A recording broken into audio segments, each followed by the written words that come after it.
Hello and welcome. This is Purebe casting yet another Warcraft 3 game. Today this is ZOTAC number 259 and I am working on casting several of the games throughout the day, the play day I guess you could call it, and hopefully I'll be bringing you guys the best of the best games that I watch. There are so many games, oh my god. It's pretty difficult to actually sort through all of these, let alone get into the different games, get the replay files, begin the casts. I cannot do a real lifetime cast right now, unfortunately. I just don't have the setup for that. If I did, I would be doing all of these in real time and on a Twitch account, but unfortunately I can't do that. So these are all being cast post-playing, whatever you want to call it, and being uploaded to YouTube. So at this point in time, I will go ahead and give a quick introduction to our players. We do have GG.DeLiRIuM spawning as the blue undead in the bottom side of the map versus U2.ChaeYoung, and I'm not sure I just pronounced that right, or I probably murdered the name a little bit. Sorry about that, but he's spawning as the yellow human in the top side of the map. This is Amazonia, which makes me think this might be round 3. I should really look that up, but and I did earlier. I managed to forget, which isn't really helpful. But here we do see an Archmage and Footman.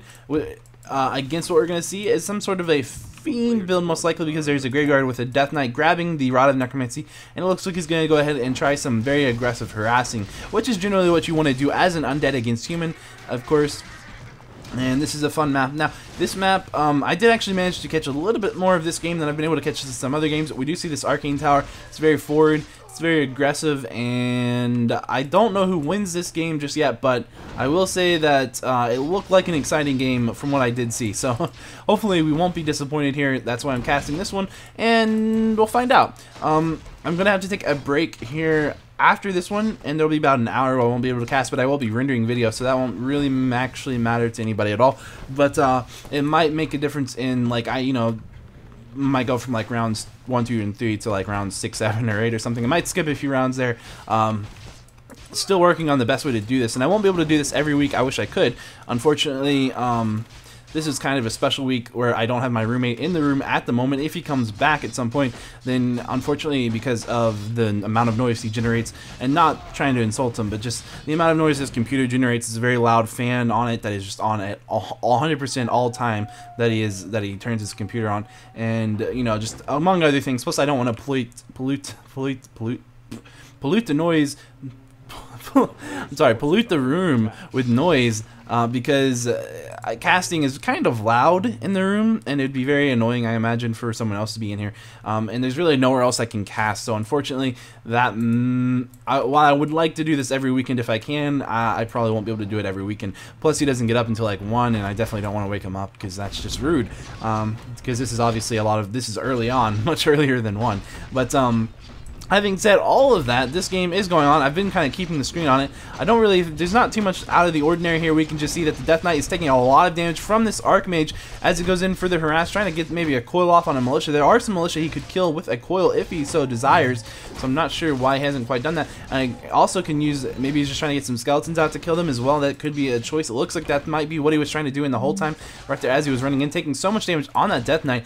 Really unfortunate. Going ahead and picking off a Water Elemental using his coil, getting the experience, which is very nice from him. We do see a Fiend is out on the map, and if we look over here, we can see that he is almost a tier 2, which means he's going to be able to get some kind of either Naga or Lich. I think he's definitely gearing up for maybe a Lich thing here, because with a Naga, you really aren't going to be able to do a strong Naga push, I don't believe, against this many footmen with a level 3 Archmage.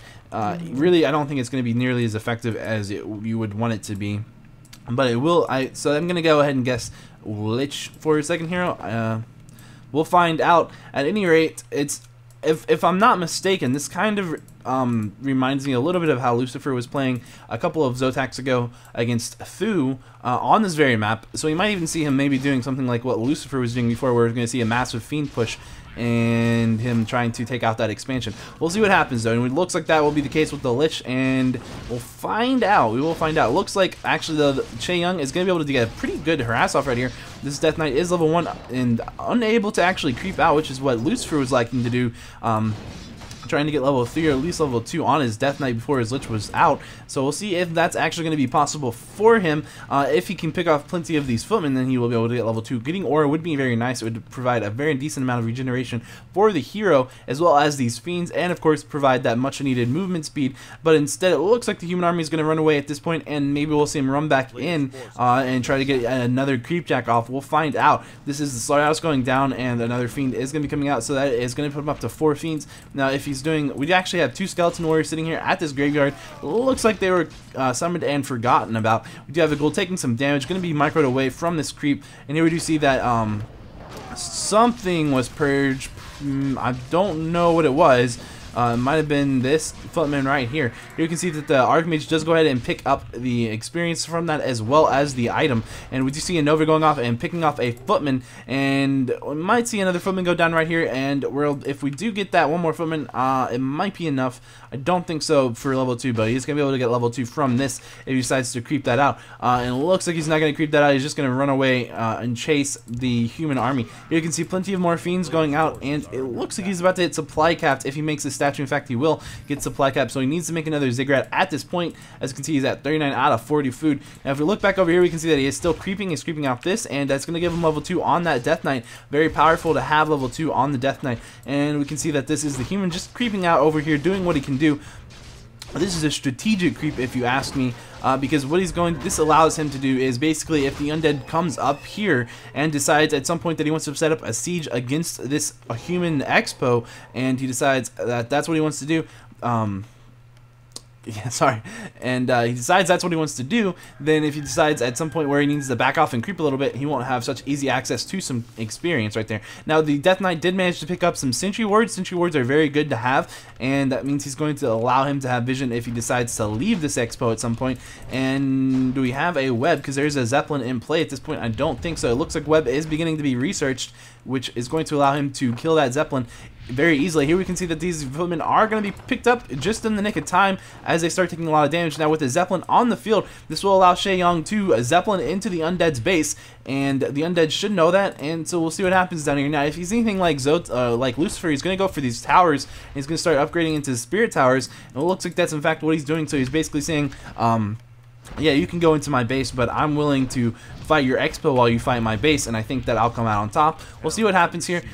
Where is that Zeppelin? I can't quite find it. It looks like it's over here. It looks like he decided to pick up a healing scroll. That is precious time, and if that's the case, then he may very well not be able to do anything to that undead base with 2 spirit towers and a Nerubian tower on its way up, and there's only a handful of footmen, and it looks like these towers are going to go down very easily to these 1-0 upgraded fiends, which do a lot of damage. We see even more fiends coming out onto the map, and I believe there's a statue here. So yeah, this undead army is easily going to be able to take down these no masonry upgraded towers. And if we can find that lumber mill, it looks like masonry level 1 upgrade is on the way, but not going to be in time to prevent these towers from going down, as well as these peasants. Over here we can see that this is the human coming in here, but being forced to TP immediately by these towers. Looks like he's going to TP into here.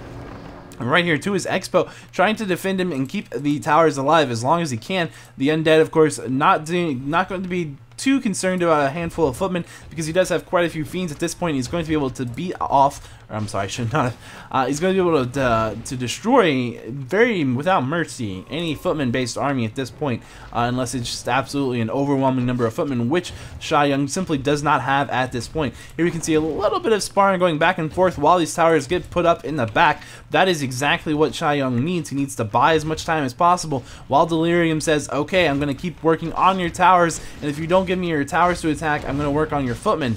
And I think I got that backwards, but basically we do see that there is a Zeppelin. It's been webbed. It's going to go down, and it does have some stuff going on it, and as you can see, they get dazed, or at least it looked like they didn't get, I don't know. Normally you get dazed if that happens. Maybe it's not dazed because actually, I don't think you get dazed if you're actually webbed or ensnared when you get picked off. I think it's only if you get picked off while you're in the air. That may very well be the case. Now you can see this fight looks like at this point DeLiRIuM has decided he's fine to fight in tower range, as there's only one tower. It's not going to do a huge deal of damage, and in that case ChaeYoung has got 3 water elementals on the map, able to really just do a lot of damage with those water elementals. It looks like he's going to be able to pick off a fiend, and these footmen are going to go down as well, though they are just not that powerful against all this many fiends. We do have one fiend not in a control group, just kind of doing whatever he wants, and follow on that Death Knight. It looks like so he's not, but there he does. It looks like it's been rectified, that situation. Now, the human is not in a great position here. It's definitely something he could come back from.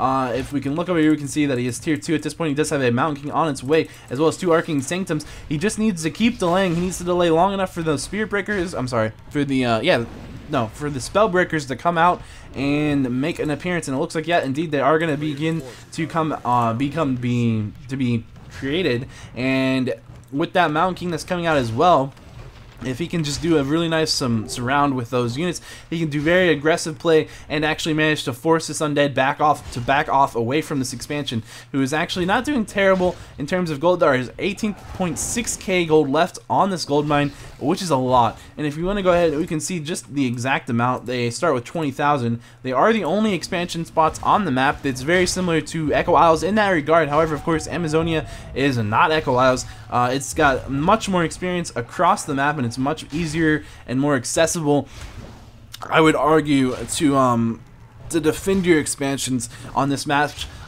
compared to Echo Isles, where Echo Isles it's very hard. But here we can see that ChaeYoung is coming in here with Militia, with Spellbreakers, and a Goblin Shredder, as well as his Mountain King, and who has a healing potion on him. While this Town Hall is going to be very, very low, is DeLiRIuM going to be able to pick off this Town Hall? It looks like he's going to have to be forced to actually deal with this army. There's simply too many units here, and too many units are going to be taking a lot of damage. You can see this Mountain King having to run away after taking quite a bit of damage and using that healing potion as well. Several militia are going to die right here, it looks like. These statues are trying to keep units alive. It looks like the undead is forced to TP out. Is that unit going to go down? The Fiend goes down just before the TP, as well as the Lich. The Lich dies as well. Unfortunate. That is a reversal round if we've ever seen one. I would say that ChaeYoung has done a good job defending this. He needs to get these towers back up ASAP. And let's see, he doesn't have enough money at this point. He simply is running out of gold. But he will be able to go ahead, it looks like, and repair this Town Hall while making more peasants. That's what he needs to do. There are still so many fiends on this map, and they are 2-0 upgrades, and there is actually going to be a second crypt being put down by DeLiRIuM. Now with 2 crypts, he's going to be able to just spam fiends at this point. And we'll find out, will that be enough actually, because there's going to be quite a few Spellbreakers, and Fiends really aren't the ideal unit to deal with Spellbreakers, as you can see they have medium armor, which means they reduce damage from piercing and they do normal damage, and Fiends also have medium armor, but they take extra damage from normal attacks. So as you can see, Spellbreakers are very good against Fiends. The only real advantage Fiends have is that they have much longer range. But here you can see some towers have been placed down from Ivory Towers from the shop by the Archmage. And we can see that the Town Hall is being focused down on yet again. The human army is going to come in here and try to stop this. Will the undead just simply suicide into this and TP out? He does not have a TP. The Town Hall gets down to 32 life. However, this is a lot of Spellbreakers coming in here, and if the undead takes a bad position fight here, he could very well lose the game. He's going to be forced to run away as this Town Hall goes back up. Very good play by ChaeYoung at this point. Got 2 towers as they are being upgraded yet again, and this Town Hall is back up to 350 life. And here we can see that there are plenty of Archmage summons on the map, as well as this Goblin Shredder being used to great effectiveness. He has 1.400 wood, so he doesn't really need to keep that Goblin Shredder out of combat. It's a very good combat unit. As you can see, it attacks fast, does normal damage, and 34 to 61 damage. A lot of damage to Fiends, so much that it was actually the first target to be picked off, even though it's arguably a little bit more tankier than Spellbreakers. I'm not really sure about that one, but I would imagine it is. And here we can see that after that fight, now we can see that the Undead has slightly won the fight. It just has so many Fiends, and they are 2-0 upgrades, which is a pretty big deal against 0-0 units, even if they are pretty much sort of counter units. But of course, with your range and your superior positioning that we've seen DeLiRIuM taking in that fight, he was able to defend the position and push the his opponent away. Now ChaeYoung is running in here. His Mountain King is very low again, but he does have a healing salve going off, but he does get coiled and it cancels. But he does have a healing potion as well. He's going to be forced to use the healing potion, forced to use a lot of items, and just doing his best to skirmish and force this undead away. Now, I'm not sure he knows that there's an ward right here by the undead, so the undead knows when the human leaves the base very easily, and he's going to say, you know what, I'm going to go ahead and creep, and this is essentially what we were talking about with this right here. If he had the ability to creep this as well as this, that could be a substantial advantage for him, because he could creep both of them very quickly. It's going to get level 4 on his Death Knight, grabs a Ruined Bracers, a very strong item against a bolt from the Mountain King, as well as if this goes too late, then we can see that it'll be helpful helpful against Holy Light as well. Now we can see that this is a better position for the Undead, and this is a pretty good fight if he takes it. Yeah, these Spellbreakers simply weren't in a good position, plus they were overwhelmed, outnumbered, and we can see there's only 2 towers up, while 2 more towers are on their way up at this expansion, and there's so many fiends. If we look and see, we can find out exactly the food count, 60 versus 48. In fact, that makes sense. As you can see, there's so many more units. The Mountain King goes down to some nuke and focus. That's unfortunate for ChaeYoung.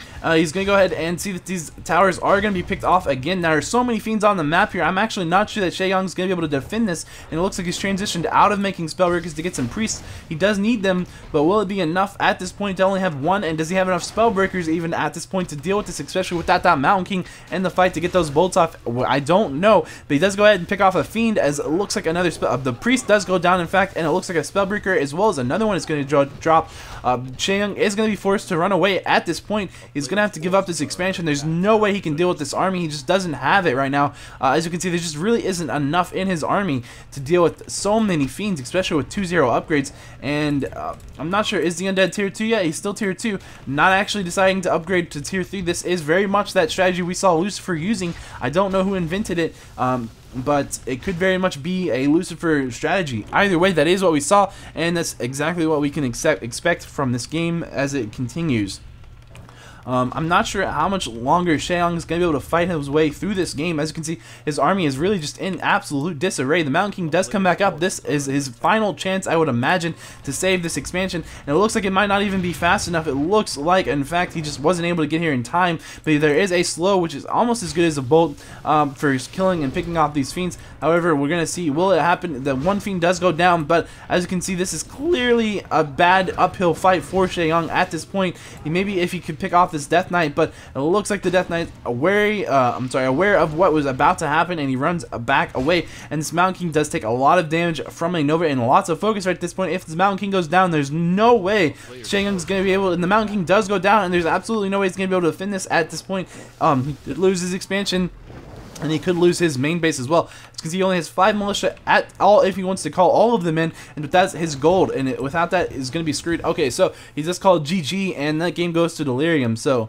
DeLiRIuM gets to move on, and ChaeYoung unfortunately does not, but that's the nature of ZOTAC and best of 1 matches. So I will have to say that was a pretty good game. I was pretty entertained. Hopefully you guys liked it as much as I did, and if that's the case, well, there's more where that came from. So feel free to like, comment, and subscribe. Shameless plugging, shameless plugging. Yeah, so there will be more games coming. I will have to go take a break now, but I'll be rendering in the meantime and uploading. So I will see you guys hopefully soon.